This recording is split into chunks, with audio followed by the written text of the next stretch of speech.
क्या उत्तरकांड मिलावटी है? जवाब जानने के लिए फैक्ट्स को अच्छे से समझे।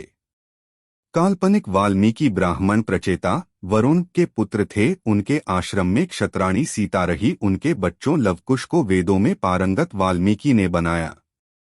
वाल्मीकि रामायण बालकांड 4/7। वेद की शिक्षा ब्राह्मण के अलावा कोई और नहीं दे सकता। क्षत्रिय और वैश्य तक को वेद पढ़ाने की आज्ञा नहीं थी। रेफरेंस राम के पूर्वज मनु की स्मृति 10/1। वाल्मीकि रामायण गीता प्रेस गोरखपुर अपनी भूमिका में तमाम रेफरेंस देकर जोर देकर वाल्मीकि को ब्राह्मण साबित करता है और अंत में लिखता है कि वाल्मीकि को नीच जाति का मानना सर्वथा भ्रममूलक है। जो लोग उत्तरकांड में वाल्मीकि को प्रचेता वरुण पुत्र बताए जाने या निर्दोष संबूक हत्याकांड को खारिज करने हेतु मिलावट का रोंदू रोना रोने लगते हैं, उनको ज्ञात होना चाहिए कि वाल्मीकि ने किताब तब रचित होने की बात लिखी जब लवकुश उनके यहाँ पढ़ चुके थे और तब उन्होंने बालकांड में ही बता दिया कि पूरे 24,000 श्लोक उत्तरकांड सहित 500 सर्गों में रामायण लिख रहे हैं।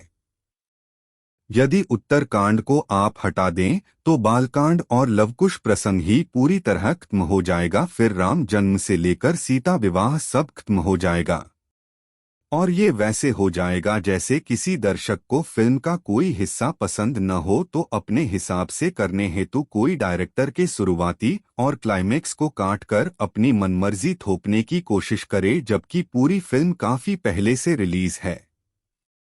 इसलिए वाल्मीकि रामायण का न ही कोई हिस्सा मिलावटी है न ही असली, बल्कि यह काल्पनिक है जिसका मूल बहुत सी जातक कथाएं जैसे दशरथ जातक कथा, साम जातक कथा इत्यादि से मिलकर बना है। अब सवाल यह है कि गुरु रविदास जी और मीराबाई दोनों की हत्या क्यों हुई? क्या वर्ण व्यवस्था के अनुसार वाल्मीकि जिनके आश्रम में सीता जी रही वही क्या क्षत्राणी मीरा गुरु रविदास जी को गुरु तक भी नहीं बना सकती थी?